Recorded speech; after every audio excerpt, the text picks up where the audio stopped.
नमस्कार मित्रों, मैं हूं प्रभा शर्मा और मैं आज बहुत दिनों के बाद एक वीडियो बना रही हूं।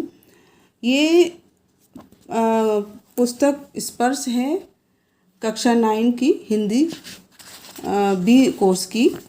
तो इसके मैं पढ़ाऊंगी आज रहीम के दोहे। इन दोहों का अर्थ बताने जा रही हूँ आज मैं। पहला तो है, रहीमन धागा प्रेम का मत तोड़ो चटकाए, टूटे से फिर ना मिले मिले गांठ पड़ जाए। अर्थात रहीमदास जी कहते हैं कि जो प्रेम का धागा होता है, अर्थात प्रेम का संबंध होता है, उसे एक झटके में चटकाकर बिना सोचे समझे नहीं तोड़ना चाहिए, क्योंकि टूटे से फिर ना मिले। अगर आप एक बार वो संबंध तोड़ देते हैं, पुनः उसको आप जोड़ने की कोशिश करते हैं तो वो जुड़ता नहीं है, और अगर जुड़ता भी है तो उसमें गांठ पड़ जाती है। जिस प्रकार एक धागे को आप चटका कर तोड़ देते हैं और उसको जोड़ने के कोशिश करते हैं, वो जुड़ नहीं पाता है, लेकिन जुड़ता भी है तो उसमें एक गांठ पड़ जाती है। उसी प्रकार हमारे जो प्रेम के संबंध होते हैं, अगर हम उनको बिना सोचे समझे एक झटके में तोड़ देते हैं तो और हम उसके बाद उनको जोड़ना चाहते हैं तो वो पहले जैसे नहीं रहते हैं, उनमें फ़र्क आ जाता है और एक गांठ पड़ जाती है। दूसरा है, रहीमन निज मन की बिथा, मन ही राखो गोए, सुनी अठ लय हैं लोग सब, बाँट न लय है कोई। अर्थात रहीमदास जी कहते हैं, निज मन की बिथा, यानी आपके मन में कोई दुख है, कोई पीड़ा है, तो मन ही राखो गोए, उसे मन में ही छुपा कर रखना चाहिए। अर्थात दूसरों के सामने नहीं बोलना चाहिए, क्योंकि सुनी अठलय हैं लोग सब। अगर आप दूसरों के सामने बताएंगे तो सब लोग आपकी मजाक बनाएंगे, आपकी हंसी उड़ाएंगे। अठलय है मतलब हंसी उड़ाएंगे। बाँट न लय है कोई, और आपका दुख कोई भी बांटने नहीं आएगा। इसलिए अपना मन में अपनी व्यथा रखें और उससे निकलने की कोशिश करें। दूसरों को बताने से आपका कोई लाभ नहीं होगा, वे आपसे हंसी मजाक करेंगे और आपकी मजाक बनाएंगे।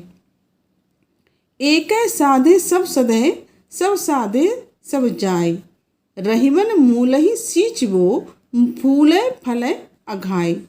एक साधे सब सदे, अर्थात एक ही को साधने से सब सद जाएं।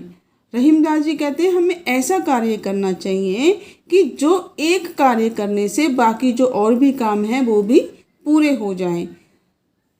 सब साधे सब जाएं, और उसके साधने से वो सारे कार्य पूरे हो जाएं। जिस प्रकार से रहीमदास जी कहते हैं कि मूल ही सींच वो, जड़ को सींचने से पेड़ हरा भरा होता है, उस पर फूल भी आते हैं, फल भी आते हैं, अघाए और उससे भरा पूरा रहता है। तो हम पेड़ को फल फूल से परिपूर्ण करने के लिए उसकी जड़ को सींचते हैं। उसी प्रकार से अगर हमको अपने सारे कार्य करने हैं तो एक टाइम में केवल एक कार्य ऐसा करें जिसके पूरे होने से बाकी सारे कार्य भी अपने आप ही एक एक करके पूरे हो जाएं।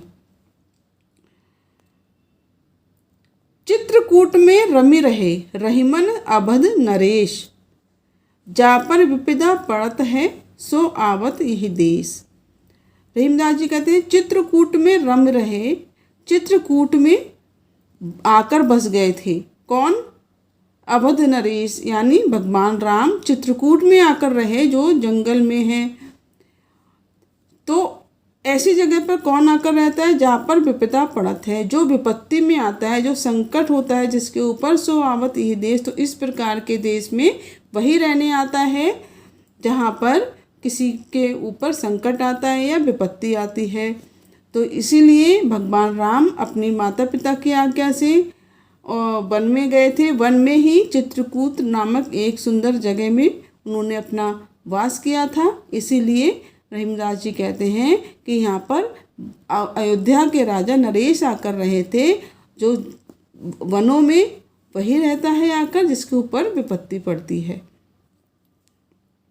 दीरक दोहा अर्थ के आखर धीरे थोड़े आही, जो रहीम नट कुंडली सिमत कूद चढ़ जाही। दीर्घ मतलब बड़ा, दोहा दोहा अर्थ के, जिसका अर्थ बहुत बड़ा होता है, आखर थोड़े आही लेकिन उसके अक्षर बहुत थोड़े होते हैं। ये दोहे की विशेषता होती है जो रहीमदास जी ने यहाँ बताई है कि दोहा का अर्थ तो बहुत बड़ा होता है लेकिन उसके अक्षर बहुत थोड़े होते हैं।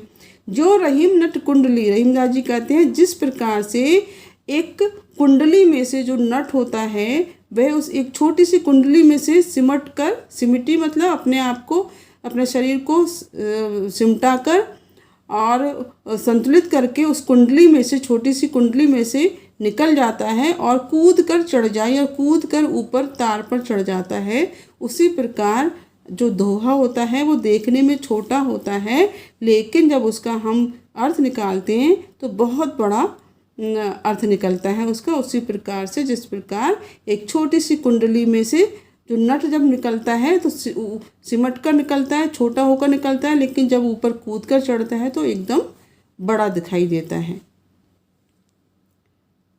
धनी रहीम जल पंक को लघु जिए पियत अघाय, उधती बड़ाई कौन है जगत प्यासो जाय।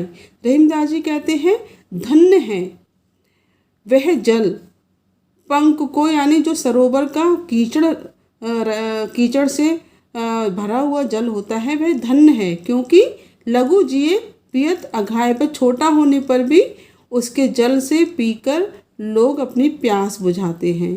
लेकिन उधरी बढ़ाई कौन है, उधरी मतलब समुद्र की बढ़ाई कौन करे, क्योंकि उसके पास तो बहुत बड़ा आकार होता है और जल भी बहुत सारा होता है। लेकिन जगत प्यासो जाए, उसके रहने पर भी पूरा जगत प्यासा रह जाता है, अर्थात उसका पानी पीने के योग्य नहीं होता है। इसीलिए हमें भले ही हम छोटे हों लेकिन हमारा जो कार्य होता है वो बड़ा होना चाहिए, परोपकारी होना चाहिए हमारा कार्य। अगर आप बड़े हैं, बहुत नाम वाले हैं, पैसे वाले हैं, लेकिन आप किसी की मदद नहीं करते हैं तो आपकी बढ़ाई कोई नहीं करेगा।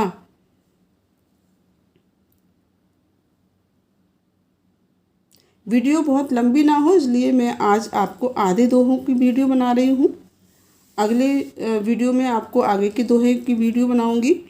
तो मैं आपसे ये रिक्वेस्ट ज़रूर करूँगी कि चैनल को लाइक सब्सक्राइब ज़रूर करें और कमेंट्स करके बताएं आपको ये वीडियो कैसी लगी। मुझे आशा है ये आपको बहुत लाभ देगी। धन्यवाद।